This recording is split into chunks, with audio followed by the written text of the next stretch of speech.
सर्वांना नमस्कार.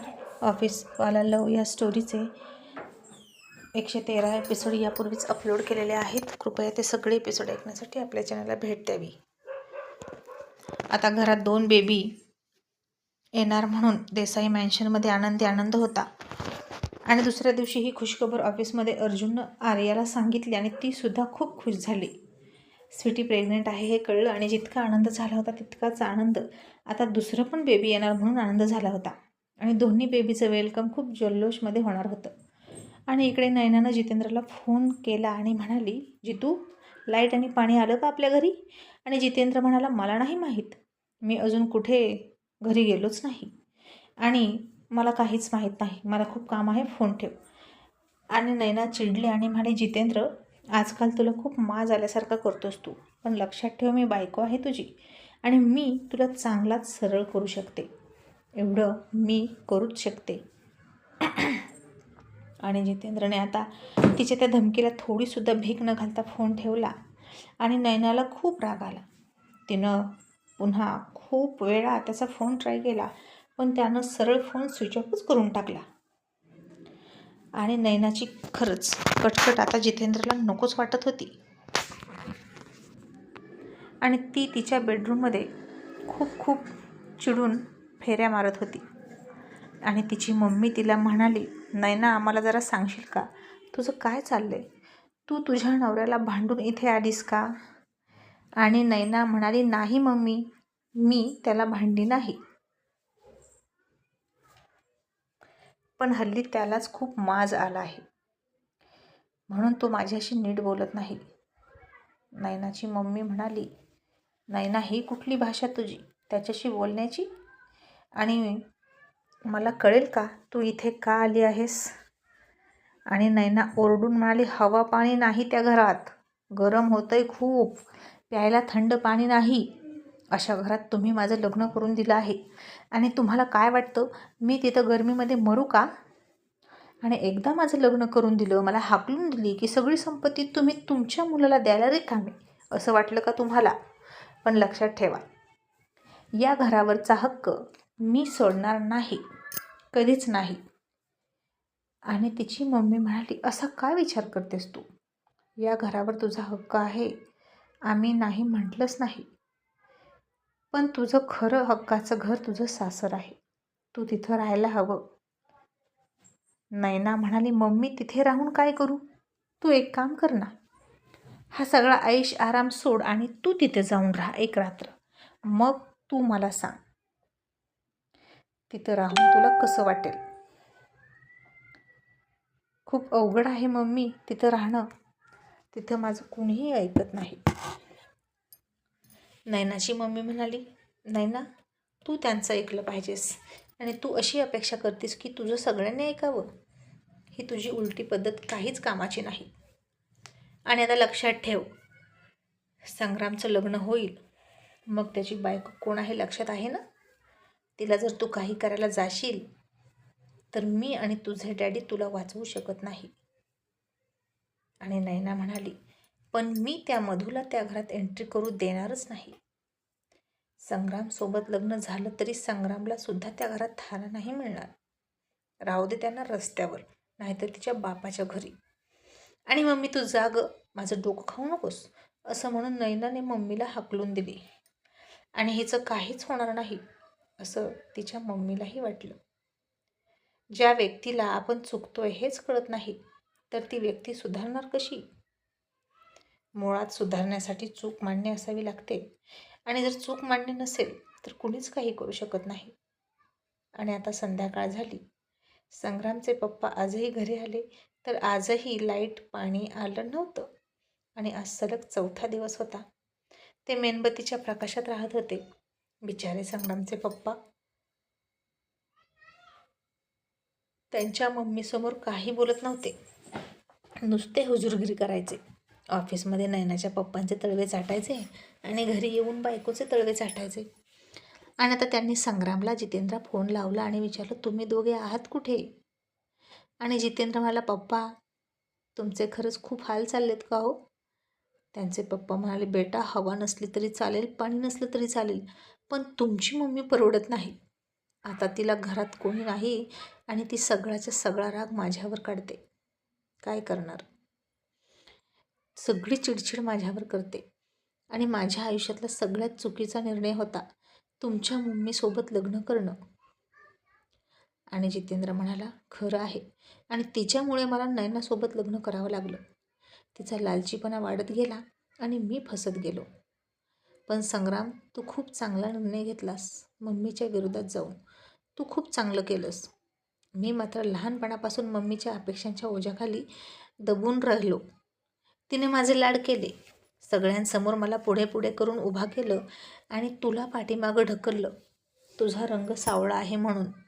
पण आता मला असं वाटतं की मम्मीने माझ्यावर प्रेम केलं नसतं तर बरं झालं असतं. कारण हे प्रेम स्वार्थापोटी आहे हे कळतंय आता. आणि संग्राम म्हणाला, पप्पा तुम्हाला पत्ता देऊ का? तुम्ही पण या, आमच्यासोबत रूम शेअर करा.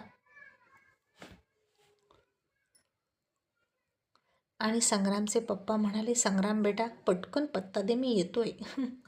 संग्रामनं सुद्धा पप्पाला बोलवलं आणि संग्रामचे पप्पा मी आलोच असं म्हणून जे गेले ते रात्रभर घरी आले नाहीत. त्याची मम्मी एकटीच बसली. आता ती फोनही करू शकत नव्हती कारण फोनला चार्जिंग नव्हती. शेजारी अजिबात चांगले संबंध ठेवले नव्हते तिनं, त्यामुळे तिचे हाल चालले होते. पण तरीही त्या मूर्ख बाईला कळत नव्हतं की हे सगळं का होतंय. आपण कोणाला तरी रागाला घालवलंय आणि तो कोपला आहे आपल्यावर हे तिला कळेना. आ बैल मुझे मार असा प्रकार झाला होता तिचा. आणि आता मधू आणि संग्राम दोघांच्या लग्नाची शॉपिंगसुद्धा झाली. हॉटेल ठरवलं आणि सगळेच्या सगळे फंक्शन लग्नाच्या 3 दिवस आधीपासून सुरू होणार होते. हॉटेलवरच सुरू होणार होते. अर्जुन आणि आर्यननं सगळी सेटिंग लावली होती आणि बिचारा अतुल ऑफिस सांभाळत बसला होता. त्याला तर त्याच्याच मुलीच्या लग्नात काहीच काम नव्हतं आणि त्याला त्यातच आनंद होता. अर्जुन आर्यन मात्र मधूच्या लग्नासाठी खूप धावपळ करत होते. तिच्यासाठी डोली वगैरे सजणार होती. आणि जसजसा लग्नाचा दिवस जवळ येत होता तसतसं नेहाचं आणि अतुलचं मन जड होत होतं. शेवटी मुलगी होती ती त्यांची. कितीही जवळ राहणार असली तरी ती परक्याचं धन असतं आणि मधू परकी होणार ही फिलिंग सतत यायची. लग्नानंतर आता तिच्यावर दुसऱ्याच कुणाचा तरी हक्क असणार होता. तिच्या प्रायोरिटी बदलणार होत्या. आणि सगळ्यात मोठी गोष्ट म्हणजे तिचं सासर. नयना आणि तिची सासू खूप विचित्रच बायका. मग नेहा म्हणाली, अतुल कसं होईल रे आपल्या मधूचं तिथं? मी तर तिचं घरही बघितलं नाही. तन्वी मॅडम बघून आल्या इतकंच काय ते. अतुल म्हणाला, नेहा मग तुला विश्वास नाही का तन्वी मॅडमवर? हे बघ नेहा, आता मधू त्यांची मुलगी आहे आणि तिच्या बाबतीत जे काही त्यांनी ठरवले ते चांगलंच आहे. अर्जुन सर आणि तन्वी मॅडम घेतील तो निर्णय आपल्याला मान्य करावा लागेल. आणि तुला माहीत आहे ना, तेच तिचं कन्यादान करणार आहेत. लक्षात ठेव, नाहीतर ऐन टायमाला तू काहीतरी बोलशील. नेहा म्हणाली, मी का बोलेल? आणि मला तरी यातच आनंद आहे की पहिल्यांदाच त्या दोघांनी आपल्याकडे काहीतरी मागितलं. नाहीतर नेहमी न मागता आपल्याला देतच असतात, मागत मात्र काहीच नाहीत. आणि अतुल हसला आणि म्हणाला, अर्जुन सर आणि मागणार? वाट बघ. अगं धमकी दिली मला त्यानं. आणि तू लग्नात यायचं नाही, पाहुण्यासारखं यायचं असं म्हणून त्यांनी माझ्याकडून कन्यादानाचा हक्क हिसकावूनच घेतला. नेहा हसली आणि म्हणाली, मग घेऊ दे की. फ्रेंड्समध्ये एवढं चालतं आणि त्यांचा हक्क आहे तुझ्याकडून काहीही हिसकावून घ्यायचा. मग घेतलं तर घेऊ दे.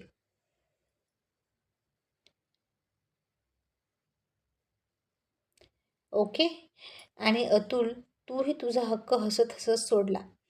आणि हे दान करणारा सुद्धा खूप मोठ्या मनाचा लागतो आणि तू खूप मोठ्या मनाचा आहेस हे कळालंय मला. आणि अतुल म्हणाला, थँक्यू सो मच नेहा. आता तुझ्यासारख्या बायकोला इतकी वर्ष सांभाळून संसार केला म्हणजे मला माझं माइंड ब्रॉड करावंच लागणार. तसं नेहानं उशी घेतली आणि त्याला फटके दिले आणि म्हणाली, मला बोलला, लगेच बोलला. मला बोलल्याशिवाय तुझा दिवस संपत नाही ना, डफर कुठला. आणि मग अतुल म्हणाला, पण तुझा विश्वास आहे की नाही त्यांच्यावर ते सांग. नेहा म्हणाली, हो मग. विश्वास नाही असं होणारच नाही. आपल्यापेक्षा चांगलाच विचार ते दोघे करणार आपल्या मुलींसाठी हे मला माहीत आहे. आणि त्यांच्यावर माझा डोळे झाकून विश्वास आहे. पण तरीही आपण तिथे 24 तास नसणार तिच्यासोबत.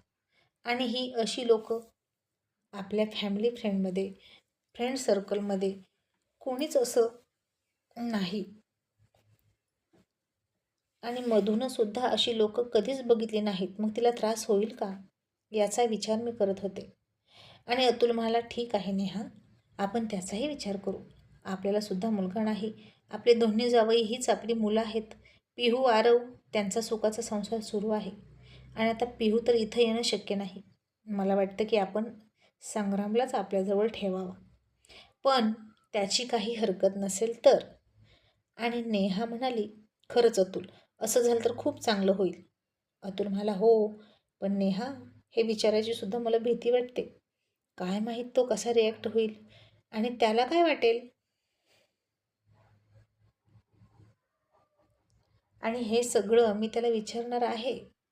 पण ते विचारताना कुठेही त्याच्या सन्मानाला, अभिमानाला ठेच लागू नये याची काळजी घ्यावी लागेल. आणि नेहा म्हणाली, मग बघ बाबा, तूच विचार कर. आणि अतुल म्हणाला, ओके. मग आता परवा संगीत होतं. मधूनं तिच्या फ्रेंड्सना इन्व्हाइट केलं आणि त्या हॉटेलवर सगळेजण 4 दिवस जाऊन राहणार होते. आणि संग्रामला फक्त या हॉटेलमधून त्या हॉटेलमध्ये जायचं होतं. त्याचं नशीब इतकं चांगलं होतं की फक्त मुलगा आणि नारळ इतकीच काय ती अपेक्षा होती अतुलची, असं म्हणावं लागेल. आणि आता इकडे साऊथमध्ये परी ऋषीला म्हणाली, ऋषी, आपण कधी जायचं मुंबईमध्ये? मधूचं लग्न आहे. आपल्याला अटेंड करायला मिळेल का? आणि तुला इन्व्हिटेशन मिळालं ना? आणि ऋषी म्हणाला, हो, तुझ्या चिकूचा फोन आला होता. आणि परी हसून म्हणाली, काय? चिकूचा फोन आला होता का? हल्ली तर तो मला फोनच करत नाही. कुठे इतका बिझी असतो कुणास ठाऊक. आणि काय रे, काय म्हणाला तो? ऋषी हसला आणि म्हणाला, काय म्हणणार, लग्नाला यायचं असं म्हणाला, पण त्याच्या बोलण्यात इन्व्हिटेशन कमी आणि धमकी जास्त होती. परी हसली आणि म्हणाली, असाच आहे तो. मग मला सांग ना, आपण कधी जायचं? ऋषी म्हणाला, परी, आपण लग्नाच्या 1 दिवस आधी जातोय. सॉरी, पण तुला इतर कोणतंही फंक्शन अटेंड नाही करता येणार. आणि परी तरीसुद्धा खूप समजूतदारपणे म्हणाली, ओके डार्लिंग, नो प्रॉब्लेम. आणि मग दोघांनी डिनर केला आणि झोपायला गेले. आज परी थोडी लाडात आली होती, रोमॅन्टिक मूडमध्ये होती. आणि इतक्यात ऋषीला फोन आला आणि तो तिला म्हणाला, बेबी, तू झोप, मला जावं लागेल. परी नाराज झाली. किती दिवस झालं तो असंच करायचा. रात्री जात होता, दिवसा कधीतरी यायचा, झोप घ्यायचा आणि पुन्हा जायचा. आता IPS आहे, इतकी जबाबदारी आहे, याचा अर्थ असा नाही होत ना की बायकोला विसरा. असं म्हणून परी थोडी खट्टू झाली आणि तरीसुद्धा हसून त्याला गाडीपर्यंत सोडायला आली. आणि त्याची लाल कलरची अंबर दिवा असलेली गाडी त्याच्या बंगलोच्या बाहेर उभा होती. आणि आता तिनं बघितलं की ऋषीची ड्रायव्हर बाहेर उभा होती. हो, होती. ती एक मुलगी होती, तरुण होती. आणि बाहेर आली आणि उगीच डोक्यावरची टोपी काढली, केस मोकळे सोडले आणि मुंडी हलवून सगळे केस पुढे घेतले. आता परीनं ते बघितलं आणि पुढे जाणाऱ्या ऋषीला तिने हाताला पकडून थांबवलं आणि म्हणाली, ऋषी, ही मुलगी तुझी ड्रायव्हर आहे का? ऋषी म्हणाला, हो का? आणि परीनं थोड्या विचित्र नजरेनंच त्याच्याकडे बघितलं आणि मग थोडा विचार करून म्हणाली, काही नाही, जा. ऋषी थोडा गालात हसला आणि म्हणाला आणि निघाला. आणि इतक्यात ती पुन्हा त्याच्या पाठीमागं गेली आणि त्याच्या मिठीत जाऊन म्हणाली, SP सर, तुमची वाईफ तुमची घरी वाट बघते, एवढं लक्षात ठेवा. आणि काम झालं की सीधा घर. ऋषीनं आता त्याची पिकॅप डोक्यात घातली आणि तिला म्हणाला, परी, आज काय झाले तुला, अशी का बोलतेस? याआधी तर अशी कधीच बोलली नाहीस. आणि परी त्या लेडी ड्रायव्हरकडे बघून म्हणाली, साऊथ इंडियन दिसते ना, आणि याआधी कधीच तुझी ड्रायव्हर मुलगी नव्हती, म्हणून मला काळजी नव्हती. ऋषी आता हसला आणि तिची मस्करी करू वाटत होती त्याला खूप, पण त्याला वेळ नव्हता. आणि मग त्याच्या पाठीमागे नेहमीचा 5-6 पोलिसांचा ताफा उभा राहिला आणि त्याला कडक सॅल्यूट करून घेऊन गेले गाडीपर्यंत. आणि परीनं त्या लेडी ड्रायव्हरकडे थोडं रागातच बघितलं आणि ऋषीनं परीला गाडीतून 2 बोटं हलवून बाय बाय केलं आणि निघून गेला. मग सकाळ झाली. परीची तब्येत थोडी बिघडलीच. आता ऋषी केव्हा येईल याची गॅरंटी नव्हती आणि तिनेच डॉक्टरांना घरी बोलवलं. आता अशा ऑफिसरच्या बायकांना स्वतःच स्टंट राहावं लागतं. स्वतःसाठी प्रत्येक परिस्थितीला फेस करावं लागतं. नवऱ्याची वाट बघून इथे चालणार नव्हतं. आणि ऑफिस सुटलं 5 वाजल्या की नवरा घरी येईल कन्फर्म अशी परिस्थिती नसते इथे. आणि परीनं ऋषीसोबत लग्न करून खूपच वेगळी लाईफ निवडली होती आणि म्हणूनच विवेकला हे पसंत नव्हतं. परी त्याच्यासोबत निभावेल की नाही असं वाटायचं, कारण त्याची लाईफ पूर्ण वेगळी. पण आता काय करणार, प्रेम होतं ना. पण आता हळूहळू प्रेम जुनं होत होतं. जसं जसे दिवस जाईल तसे. आणि ऋषीची ड्युटी, त्यांचा संसार आणि त्यातली आव्हानं, जबाबदाऱ्या समोर येत होत्या. आणि मग डॉक्टर आले, तिला चेक केलं आणि तिला कॉंग्रॅच्युलेशन करून म्हणाले, Mrs Tiwari, congratulation, you are pregnant. आणि हे ऐकून परी खुश झाली. तिनं खूप प्रेमानं पोटावर हात ठेवला आणि ऋषीच्या फोटोकडे बघितलं आणि लाजली. मग लगेच फोन घेतला. त्याला फोन करायला गेली तर त्यानं फोन घेतलाच नाही. मग ही गुड न्यूज फोनवर नको द्यायला, तो घरी आला की देईन असं तिला वाटलं. आणि तिनं एका चिठ्ठीवर लिहिलं की ऋषी, तू डॅड होणार आहेस. आणि तो जिथे बसतो तिथे ती चिठ्ठी ठेवली. मग ऋषीचा फोन आला आणि खूपच गडबडीत म्हणाला, परी, मी घरी येतोय, लंच रेडी ठेव. परीनं सुद्धा लगेच नोकरांना सांगून त्याचा लंच रेडी ठेवला. आणि हे नेहमी असंच असायचं, कारण लंच रेडी नसेल ना तर तो न खाता जायचा. मग आता ऋषी पळतच आला. परी त्याला खूप लाडात आडवी गेली, पुढे गेली. त्यानं पटकन तिला एका हाताच्या मिठीत घेतलं, कपाळावर किस केला, पुन्हा बाजूला सोडली आणि फ्रेश व्हायला गेला. आंघोळ केली, पुन्हा खाली आला लंच करायला. आणि आता तो खात होता. परीला वाटत होतं की त्यानं थोडंसं थांबावं, माझ्याशी बोलावं आणि मग मी त्याला गुड न्यूज सांगेन. पण त्याला वेळ नव्हता. बेसिनमध्ये हात धुतला आणि परी नॅपकिन कुठं आहे असं म्हणाला. परी ते नॅपकिन देईपर्यंत सुद्धा त्याला वेळ नव्हता. त्यानं परीच्या साडीच्या पदराला हात पुसला आणि लगेच निघाला सुद्धा आहे त्या कपड्यांवर. आणि परी खूप वैतागली. हे कुठं असं वागणं असतं का? पण तरीही तिनं तिच्या रागावर संयम ठेवला आणि ती चिठ्ठी पुन्हा घेतली आणि फाडून टाकली. पुन्हा त्याला फोन केला, पण त्यानं फोन घेतला नाही. पण एका इन्स्पेक्टरनं मात्र तिला फोन केला आणि सर आजही घरी येऊ शकत नाहीत असं तो म्हणाला. आणि परीचा राग आता वाढत होता. आता ती सेफ होती. तिच्या हाताखाली नोकर चाकर होते, 3-4 पोलीस गेटवर होते. पण नवरा घरात नाही. काय करणार?